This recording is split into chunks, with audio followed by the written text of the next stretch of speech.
Alright people, so welcome to our current affairs lecture series. Now today we are going to cover current affairs from 25th of August. So all the important news items that featured on 25th of August's newspapers shall be covered in today's lecture.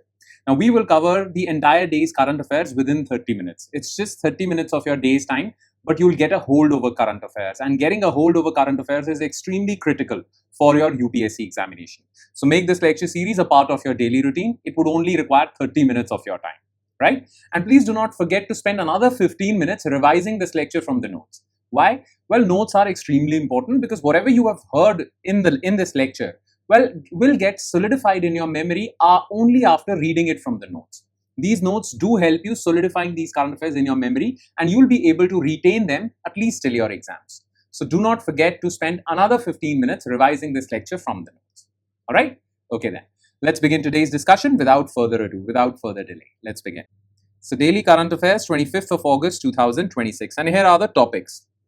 Topic number 1 is 1998 Wandhama Massacre of Kashmiri Pandits in Kashmir.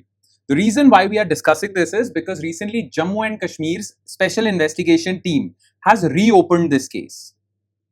Now, this has basically created this debate whether past cases should be reopened.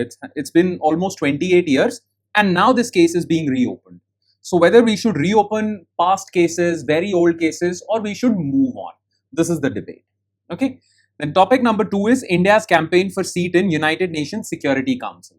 As you all know that India is now vying for the non-permanent member seat. There are 5 permanent members and 10 non-permanent members of United Nations Security Council. So what is the entire procedure for this? We'll talk about this.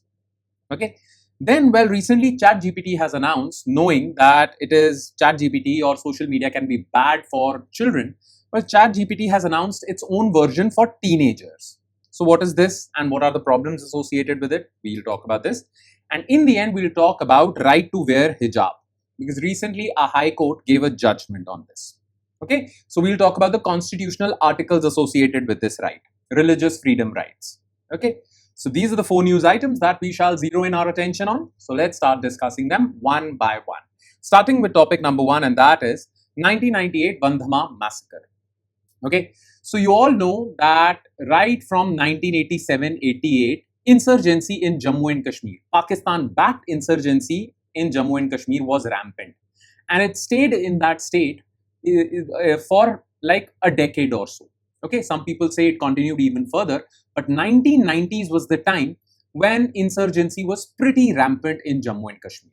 And during that insurgency time, well, Pakistan-based terror groups and various local terror groups also, they pushed Kashmiri Pandits out of Jammu and Kashmir. They wanted to ethnically cleanse Jammu and Kashmir from Kashmiri Pandits.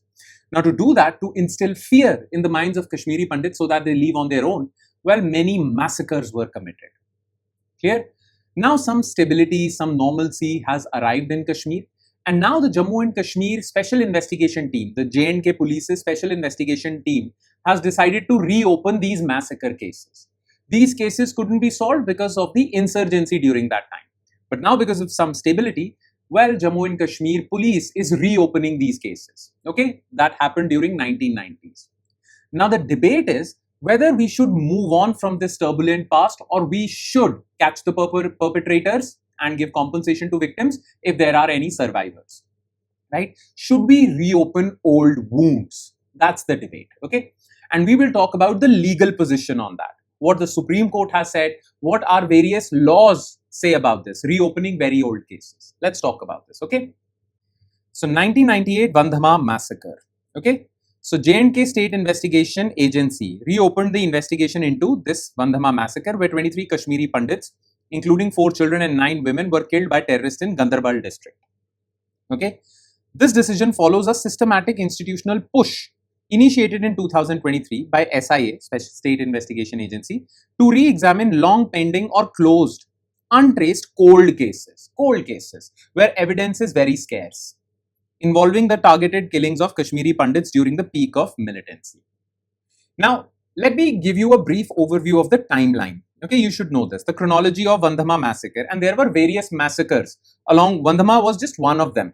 Okay, there were various Kashmiri Pandit massacres. The list is given in your notes in a table form. So in 1998, 23 Kashmiri Pandits were killed in Wandhama. Police closure as untraced closed due to lack of leads. So 140 plus targeted killing FIRs across the valley. Okay. So what happened was that there were 140 plus targeted killings of Kashmiri Pandits. There were FIRs filed. But because of lack of evidence, the police filed a closure report saying that we have no leads, we have no evidence, it is untraceable. So therefore they closed this case. Now that is a travesty of justice. Supreme Court petitions were filed in 17 and 22. Okay, so top court dismissed pleas citing difficulty of evidence after decades. Clear? So basically in 2017 and 2022, many Kashmiri Pandit activists filed a case in Supreme Court. Supreme Court dismissed those cases, saying that there is no evidence now, so we are sorry. Institutional push by SIA. It's now in 2026. Special Investigation Agency, State Investigation Agency is systematically reopening these high-profile cases, and they are giving this answer to everyone who is saying that there are no evidence. Well, they are saying we will find that evidence, but we will give a proper closure to these cases. Okay. Now, what happened in this massacre? So, on the eve of Republic Day, an armed group dressed in military fatigues, okay, military uniform, entered Wandhama village in Gandarbal district. Okay, they assembled the remaining Kashmiri Pandits. Many had fled, but some had decided to stay in their beloved Kashmir. They were chosen. Okay, these people had chosen not to migrate. They were killed. Okay, the attack was attributed to Pakistan-based terror networks Lashkar-e-Taiba and Hizbul Mujahideen, and this created shockwaves in the entire country. The massacre triggered widespread national grief and protest. The then Prime Minister I.K. Gujral, along with J&K leadership, visited the site to address security concerns. It became a national news. Of course, it would. Okay, the number was pretty high. 29 people were killed. Clear? Now, let's address this debate. The debate is, should we reopen old cases or we shouldn't? The closure has been filed by the police because of lack of evidence, so we shouldn't reopen these cases. Okay. Now, we will only focus on the legal debate. We won't focus on the ethical debate. Okay. Now, as per that legal debate, there are two arguments. One is given by the Supreme Court, which they gave in 2017 and 22 when they dismissed the petitions filed by Kashmiri Pandit activists. The Supreme Court said they dismissed a PIL by Roots in Kashmir seeking re-investigation into over 700 killings of Pandits. So it was not Wandhama Massacre. They also filed a petition to investigate all the massacres, observing that after nearly 3 decades, physical and testimony evidence was unlikely to be available. They said that investigation cannot be done because many decades have passed and now the evidence won't be there. Many witnesses won't have survived. In December 22, the Supreme Court also dismissed a curative petition. Okay, someone challenged this petition, the 2017 ruling. So Supreme Court, someone challenged it, Supreme Court dismissed it again. So this is Supreme Court, this was Supreme Court stand. Okay, so the court said that if the state wants to investigate, they are free to do so, but we won't order the state to investigate this matter. But there are legal provisions in India's law, Indian legal system, that allows anyone to reopen very old cases also. And what are those legal provisions? As per Indian law, the crime never dies doctrine. Section 468 of Code of Criminal Procedure, which was replaced by Bharatiya Nagrik Suraksha Sanhita, statutory bars of limitation apply only on minor offences, punishable by fines or short prison terms. So what are these statutory bars? Bar of limitation. Bar of limitation means that you cannot reopen very old events. You cannot file a case with respect to any event very old. So there is a limit. But that limit only applies to minor offences. For major offences, well, the crime never dies doctrine. Remember this phrase, crime never dies doctrine, use it in your answers. Okay? For serious offences, section 302 of Indian Penal Code and 103 of Bharatiya Nyaya Sanhita, waging war against state, terrorist activities, there is no period of limitation. The state can reinvestigate even 50-year-old cases also. So for minor cases, statute of limitation applies, but not for major cases. And this was a major case. Make sense? Right? But the thing is, reopening this case is very good. But there are various challenges, whether this case will come to any conclusion or not. What are those challenges? First of all, have many of the witnesses, the survivors, they have not survived. Witnesses of this matter have not survived. We don't know where they are. So it is very difficult to investigate. Many of the survivors have relocated to different parts of the country or different parts of the world. Many Kashmiri Pandits are, well, different areas. can't call them or harass them again. Then extinction of direct perpetrators. Many of these terrorists have already been eliminated, or many of them have crossed to Pakistan or anywhere else. It would be difficult to bring them back from there, because over here, cross-border issues come. And we all know Pakistan is a hostile state, right? They have a safe haven. These terrorists have a safe haven over there. Do you think Pakistan would cooperate with India in investigating these cases? Pakistan was directly responsible for this. So these are the challenges. Most of these perpetrators, they are either dead or in Pakistan. So, well, what would you do reopening these cases? Clear? But the argument is it will still give some closure, some justice, some semblance to the victims. That's the idea, right? All right then. That would be all as far as this topic is concerned. Now let's quickly shift our focus to next news item, which is related to international affairs, very important for India, and that is India's campaign for seat in UNSC, United Nations Security Council. Now you should know something about United Nations Security Council. It is the most powerful body that can take effective decisions within United Nations. Okay, UNSC has 15 members. Okay, 5 permanent members, which are called P5. UK, France, Russia, China, USA. These are permanent members. They'll always be there, and they have veto powers also. And then there are 10 non-permanent members. These 10 non-permanent members are elected for a term of 2 years. Okay, and every year 5 of them retire. Okay, their term ends. So there is a rotation-based system. Now every region of the world has been given a quota. So from these 10 places, among these 10 seats, well, 2 are allocated to Asia Pacific, 2 to Africa. Okay, so any 2 countries from Africa would be in these list of 10 countries. Okay, so there is a proper system. You know, currently Pakistan is a non-permanent member of United Nations Security Council, and India is really worried. Why? Because Pakistan is influencing UNSC for its own benefit, and therefore this is the allegation. We need eyes and ears in UNSC, and we need to influence UNSC for India's interests. Therefore, till the time we do not get a permanent membership, we should always have some allies, or we should ourselves be a part of non-permanent group. So currently, the space in the Asia Pacific group is empty, and India is applying for it. India is fighting elections for it. Now, there are certain political challenges. It will be a tough task for India to win these elections. Okay, but India will still fight these elections because a seat in UNSC is very important. Why? We'll talk about that. Clear? So let's begin. So India's campaign for seat in UNSC. So India launched its diplomatic campaign to secure an elected non-permanent seat in UNSC for this term, 28-29. Remember, 2-year term is there. If successful in the elections, which are scheduled on June 2027 in UNGA, this will mark India's 9th tenure. Okay, so, well, who would elect these members? It is up to United Nations General Assembly, which is also known as the World Parliament. All countries are members of General Assembly.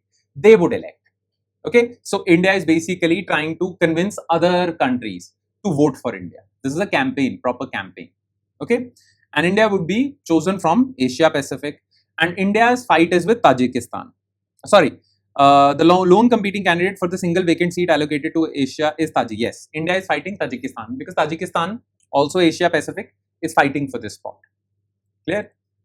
Now, you need to know something, though I have explained it, but you need to know something about the overall system, how non-permanent members are elected. So let's talk about the institutional architecture. So there are 5 permanent members and 10 non-permanent members as per Article 27 of UN. Okay. 10 members are elected by General Assembly for 2-year non-consecutive terms. Clear? So your term cannot be consecutive. That means if you have served your term, you cannot fight for elections again, wait for some time and then fight.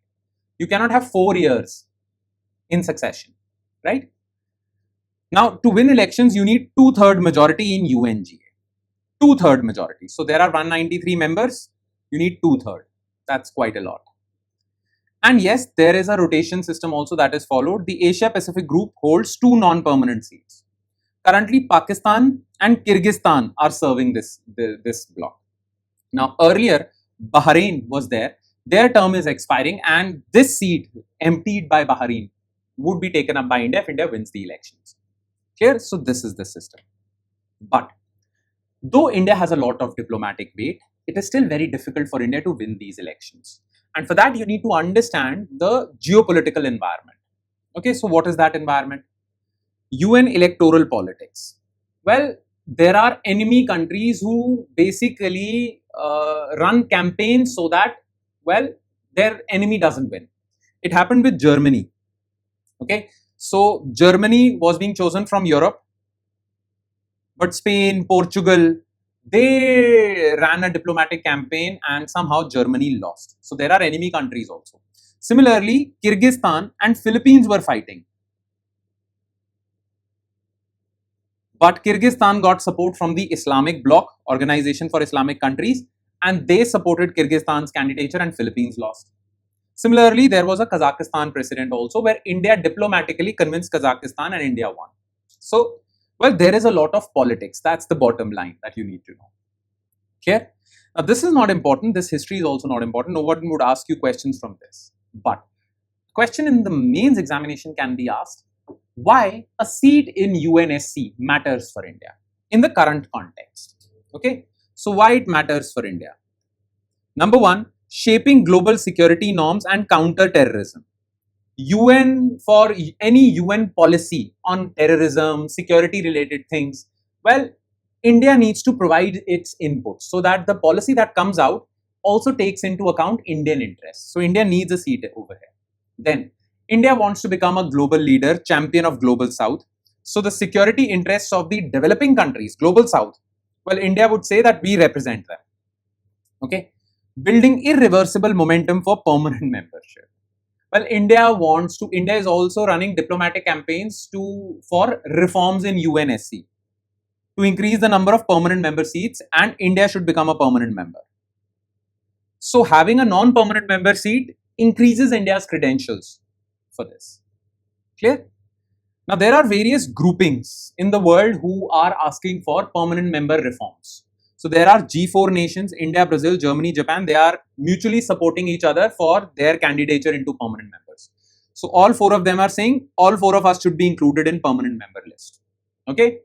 To oppose these G4 nations, their enemy countries like India's enemies, Pakistan, Japan's China is there. Okay. Germany's Italy, Brazil's Argentina. They created Coffee Club. They run diplomatic campaigns so that G4 doesn't get permanent membership. Right? So this is going on. Then there is African Union also. They are saying that Africa should be represented in permanent members. And L69 group. Well, it is a regional coalition. It is a cross-regional coalition of 30 developing countries. And basically, they are also asking for UNSC reform. So you should know about them. Coffee Club G4. Okay?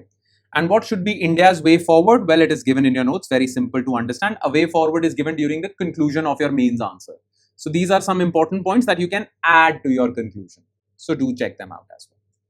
Clear? Make sense? All right then. Now let's quickly shift our focus to a very short news item, and that is ChatGPT for teens. Okay, let's quickly discuss this because you all know people have discussed the harms of internet, social media, AI on children. Therefore, ChatGPT has created its own version, okay, for teenagers so that the harms are removed, okay, and the benefits of AI are given to teenagers. Now, this has some problems. What are those problems? Let's quickly discuss them. Okay. So ChatGPT for teens. So yeah, OpenAI introduced a dedicated ChatGPT for teens experience tailored for users aged 13 to 17. Rather than launching a standalone platform, the service integrates age-appropriate restrictions. So like Netflix has restrictions for children, YouTube has YouTube Kids. So they haven't created a separate ChatGPT. What you can do is where you can create multiple accounts. So your children also have certain accounts. Your children will sign into your ChatGPT. Those safeguards would be there. You understand? That is the thing. Now, this is a problem. They didn't create ChatGPT Kids. They created or ChatGPT Teen. Within ChatGPT, your ChatGPT, there would be a softer version. When you log in as a child, well, that softer version would open up. Clear? Now, what age identification mechanisms can be used? Okay, because teens are smart these days. Okay, so they won't log into from their teen account. They might log into ChatGPT from their parents' accounts. So how do you verify whether the user is a teenager or an adult? So there are various age identification mechanisms. One is explicit declaration, verification. ChatGPT would ask you your birth date, then third-party ID checks. They would ask you for your Aadhaar card or anything, and they would also send a notification to your parents' email accounts for approval. If they approve, then you will get access. So this is very good. Then there are algorithmic age prediction systems also. What are these? They won't ask you for your ID or anything. They would check your behavior online. What are you searching? What are you looking? Okay, all these things, all these patterns would be identified, and then this AI algorithm will identify whether these patterns are aligned with a child or aligned with an adult. Okay, so they'll analyze your questions and all. So these systems are also in place. Now the thing is, well, ChatGPT is being criticized for this. Why? They're saying you should have created a separate ChatGPT for teens, a new app. Okay. The existing app, like Netflix, has different accounts, children accounts, adult accounts. You are doing this. This has certain problems. This problem is universal and this is India specific. Okay, so let's talk about universal problems. Number one, even when you log in as a teenager, okay, well, the prompts can drift into adult section. So it is very difficult for AI to keep the thing closed. You understand that when you are asking 2-3 questions, ChatGPT can, well, give you safe answers, safe for children. But if you constantly ask questions, the prompts can go anywhere. The direction of your conversation with ChatGPT can go anywhere, and it might drift into adult section also. So this is a problem. Plus, ChatGPT does not have adequate mental health detection. So if a teenager is, well, mentally ill and they are asking some ridiculous questions, well, it is very difficult for them to detect that. But this is a universal problem that can be rectified. There is India specific problem. Number one, well, more than 60% of devices in India, mobile phones in India, are shared by the entire family. One family has one smartphone. Okay. Now over here, it is very difficult to, your child is using your phone, your own ChatGPT. They can log into ChatGPT from your account only because it's your phone. If your child had their own phone, you would have programmed that they cannot log in from your account, but they're using your phone. This is a problem. Plus, most children use their parents' emails also to log in. Okay, they share emails also. So once the email notification goes to the parent, it also goes to the teenager. They can hit approve. So these are certain issues right now. Clear? That's it. Very simple. Now, this thing also clashes with India's law because they say that if you are controlling AI too much to make sure it is safe for children, it violates privacy laws in India. Because to check whether a person is a teenager or not, you have to extract their data. And that is violation of privacy. And it is in conflict with Digital Data Protection Act in India. So what are the conflicts? There are 3 conflicts. Do check them out. It's very easy. And what should be the way forward? Well, design ChatGPT for shared mobile phones, inclusive verification mechanisms which do not breach too much into privacy, rigorous multi-red teaming. There shouldn't be, to make ChatGPT for safe for children, you have to have a holistic approach, not a narrow approach, and deploy privacy preserving age verification. Same, privacy preserving age verification. Age is verified without breaching into your right to privacy. Here, that's about it. Yes. And now let's move on to last news item of the day, which is right to wear hijab. So recently, in a high court, a girl filed a petition saying that she should be given this right to wear hijab in her school. And the reasoning given by her was, well, recently the school objected to that. They came out with a strict uniform code that you have to wear school uniforms. Now the girl said, or the girl's family said, that they have been wearing hijab in that same school for so long. The school never objected. Therefore, why are they objecting now? The school says we have a new uniform policy, that's why we are objecting. So the case went to the High Court. The High Court sided with the school authorities, saying that, well, school spaces, well, you have right to religion, freedom of religion, but, well, school also has the right to enforce discipline. Okay, and it's a private area. So there is a conflict. Now, what is the conflict? Which fundamental rights are in conflict? Let's talk about this. Okay. So right to wear hijab. Division bench of Allahabad High Court dismissed a writ petition filed by a minor Muslim student seeking permission to wear hijab along with her prescribed uniform at a private school. Again, it's a private school. Hence, there is a conflict. The petitioner contended that she had studied in the school from 6th to 10th, wearing the headscarf without objection. Now, all of a sudden, you are bringing this objection. Okay, this is a violation of my right to equality because I am also allowed to practice my own religion. My fundamental right to speech and expression, I am expressing myself through hijab. Article 21, right to life with dignity. And Article 25, which is clear-cut freedom of religion. State cannot take away your right to freedom of religion. This is the major challenge. Okay. Now, Allahabad High Court dismissed this petition on various grounds. Number one, the student's challenge. Wore headscarf from 6th to 10th, denied entry into class 11 with it. So, why did you, if it was against school policy, you should have stopped me beforehand. Okay. Article 14, Article 19, these articles were invoked. High Court said, no legitimate expectation from past leniency. If the school authorities were lenient in the past, that doesn't give you the right to wear a headscarf in the school in perpetuity. School can enforce it anytime. Uniform is religion neutral. The court said uniform is religion neutral. Uniform is common for all. It is not discriminating against any student. Okay, everyone has to wear it. So we can't say it is taking away your right. Clear? Religious claim failed ERP test. Now, ERP test is important. For this, you need to understand various things in India. Okay. Number one thing is essential religious practice doctrine. The petitioner argued that Article 25 guarantees us to practice our religion freely. Yes, this is Article 25. This is our fundamental right. But in India, well, the state can interfere with your religion. Okay, can stop you from practicing certain things, even if they are your religious practices. The states can interfere. Now, you can say that this is a violation of my Article 25. But our constitution says that state can interfere with your religion. I mean, state can apply reasonable restrictions on your religion. Okay. Now, what makes those restrictions reasonable? So, for example, well, if tomorrow the government did this, government banned sati. Tomorrow, some people would say that it is our religious practice. How can you ban? It is guaranteed under Article 25. No.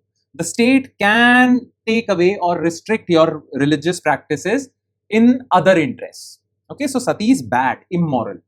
You understand my point? Triple talaq was bad, immoral. Hence, triple talaq was, the government basically restricted it. You understand the point, right? So, state can interfere. It can interfere. But you cannot allow state to interfere all the time because else they would always trample over your religion. So in 1954, the Supreme Court gave this new doctrine called essential religious practice doctrine. The state can interfere with your religion. Okay, the state can apply reasonable restrictions on your religion. Okay, but to check whether they are reasonable restrictions or not, we'll check whether the restrictions that are being applied on your religious practice, is it an essential religious practice or not? I mean, is that practice essential to your religion? Without that practice, your religion would collapse. Now, sati was not an essential Hindu practice. Similarly, the court ruled that triple talaq is also not an essential Islamic practice. So, based on essentiality, you can allow state to restrict. The High Court said, Allahabad High Court said, that wearing a hijab is not an essential religious practice. It failed the ERP test, and hence the private school can also restrict it in other interests. They are not discriminating against you. They are prescribing the same uniform to all. So this is ERP doctrine, right? This is the thing. This is the important part. Though we have to balance competing values over here. Okay, those competing values are given. Also, in India, secularism, the secularism we follow is different. Okay, we follow positive secularism. The West follows negative secularism. Negative secularism means that there is watertight separation between state and religion. Positive means that state can interfere with your religion, but it will be equidistant with all religions. I mean, state can interfere with religions, it can.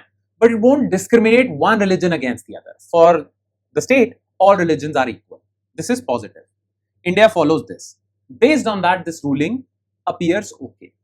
Okay, so there are many other issues in it, but still, you understand the legal point. I'm not getting into the ethical or moral debate, just the legal point, right?